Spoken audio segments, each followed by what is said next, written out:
Luxury. Now, what did that mean back then? We're not talking about big cars or big houses. We're talking about the simple things. As many of us working class people didn't have a lot in the 1970s, but we accepted our lot much more than folks do today. We had very little buy now or pay later availability, and credit cards were a luxury in themselves. How did we afford those luxuries that so-called pampered us? And exactly how extravagant were they anyway? Items folks buy on an everyday basis today, such as makeup, clothing, or even bars of soap, were back then afforded as presents or special occasions such as Christmas or birthdays, and the odd time when there was a little bit of money left over from our weekly wage. Nothing big, just things that we needed. In fact, some would say essential today. So let's get on with it. What we treated ourselves to in the past, you will seriously not believe it.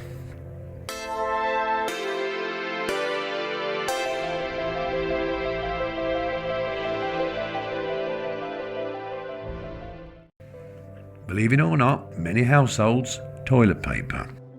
Considered a shopping list necessity today. Loo rolls in many poorer houses look like this: scraps of old newspaper, bunged on a nail and hung on the toilet door. Unless, of course, you nicked a little bit from the public loo or your local cafe. But after all, you did pay a penny to use that toilet, so at least you made a little bit of contribution for your stash. People will think I'm joking, but many will agree with me on this one. No one had even heard of kitchen roll, and my sister, Angela, still calls loo roll luxury paper today. A bar of soap, that wasn't carbolic. We washed our clothes, we bathed in it. It was the soap that had no lather, no bubbles. We just cut a piece off that big green block and we just threw it in our washing machine, the old ones with the agitator and the mangle, and away we went. But who remembers the advert of Camay soap or luxury imperial leather, and that distinctive smell of pear soap? Yes, you can still buy them today, but back in the 70s for many of us it really was a treat to use, and it was used sparingly. Now I can remember my mother pressing old bits of soap together to make another bar. You just warmed them up and pressed them in. Waste not, want not was a very popular phrase. Now Christmas gifts, their little gift sets would consist of things like a bar of soap, some talcum powder and 2 little bath cubes. No perfume in them. Cooking oil.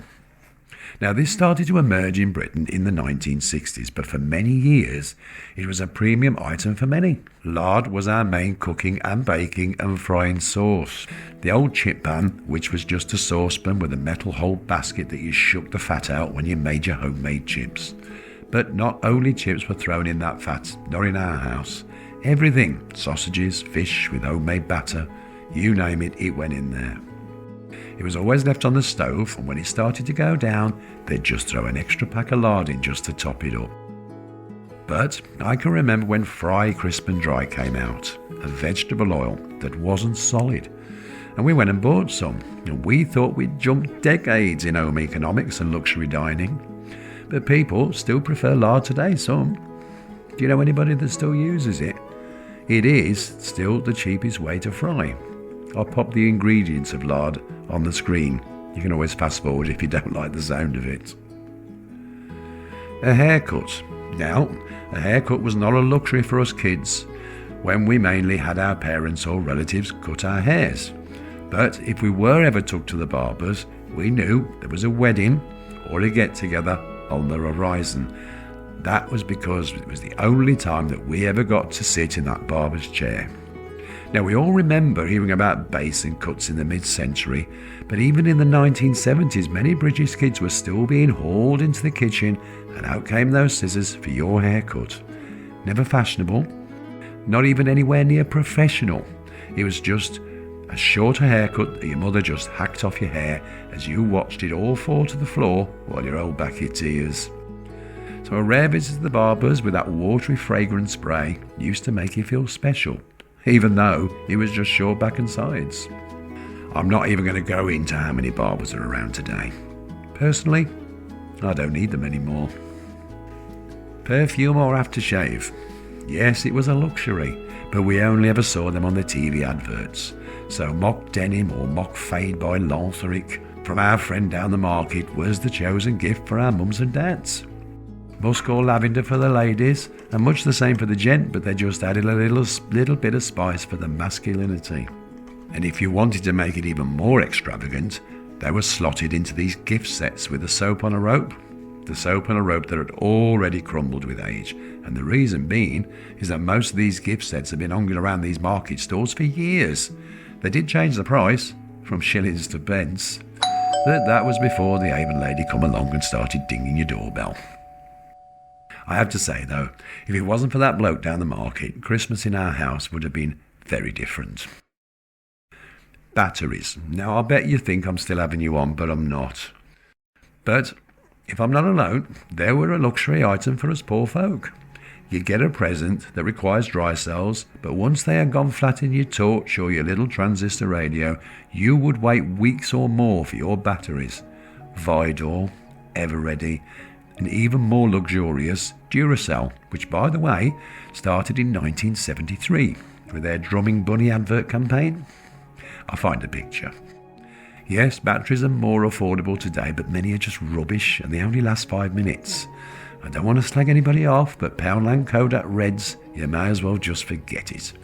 Batteries back then did last long, but they were very expensive items for us low-paid people. And they were very low on the shopping list for toys and games. They were kept for the family torch, which was next to the candles.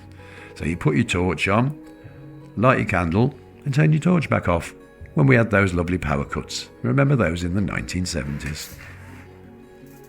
Chocolate. You see, chocolate-flavoured sweets were very popular for the affordability in the past. Mind you, it seems as though things are going round in circles, aren't they? When you think about it. Here's an example. Penguin bars and some chocolate biscuits are now also chocolate-flavoured. But the real chocolate that was out of range for many pockets was those boxes of what we thought were luxury chocolates. Do you remember them? The Weekend, Milk Tray, Good News. Oh, that smell when you open those boxes, eh? I've found a few old boxes of chocolates for you to have a look at. Here, look. But today, you see stores, all their aisles are just full of the stuff. But real chocolate was a special gift and not just bought to watch TV or an extra thing to throw in your trolley. Having said that, maybe we are going around in circles. Thousands of people are now putting it on social media about shrinkflation and the soaring prices of those palm oil-filled bars. But they were advertised and seen as a special moment in the 1970s. Who remembers the secret of the black magic box? And remember how the lady loves milk tray. Here's another luxury that I've not thought about in years, but it was an actual new item of clothing when we were kids. We had jumble sales, second-hand shops, hand-me-downs, knitted cardigans, and that phrase, you'll grow into them, but how often did you get a brand new jumper, a dress or a pair of trousers? Moreover, a clothing that you actually liked. Probably from a market stall or from the catalogue, I know, but it was that item of clothing that you were allowed to choose yourself. Now, second-hand was embarrassing back then, because we were poor, we didn't want the world to know about it. Your very first memorable present that you thought your parents would never afford. What was yours, eh? Nothing extravagant or pricey by any means, but that item may not have been branded, or the item that you dreamed of, not exactly the same, when you looked through your catalogue or seen it on the TV adverts, but it was as good as. That precious gift that you looked after, locked it away or took it out from time to time just to have a look at it. Another daft thing that I've just remembered was literally a simple thing like a doorbell. Remember those that had the button at the front and round the back was just 2 batteries and a little bell? Or some of them had manual ones. Do you remember those where you press the button very, very sharply and it would manually just bang a gong or something? Yes, we would have that electric bell working fine until the batteries run out. It was truly a status symbol in the 1970s on our council house front door. Now, I had a paper round and I always thought that those with the doorbell were ever so posh. After all, Avon couldn't call if he didn't have a doorbell, surely. Now, we didn't have these luxury items, which you won't think are going to be luxury today, because we used our gas cooker for everything. So we did our toast under the grill. We didn't have a toaster. We boiled our kettle on the top of the stove with a whistle to tell you that the water was boiling. We never had an electric kettle. The only thing I remember us having was one of those electric knives. They were awful. In fact, I think we tried it once and then stuck it back in the drawer, and that was it until it ended up going down the jumble sale. Luxury items, eh? You're going to have to laugh, aren't you? But that was what we've talked about today, and I wonder if you can remember anything that you thought that wasn't a luxury, but you realise it probably was when you realise your family purse. My name's Mickey Babington, and have a look at the rest of these videos. Well, this one here that's coming on your screen now, and see if you'd like to have a look. It's all about social history. Thank you so much for watching.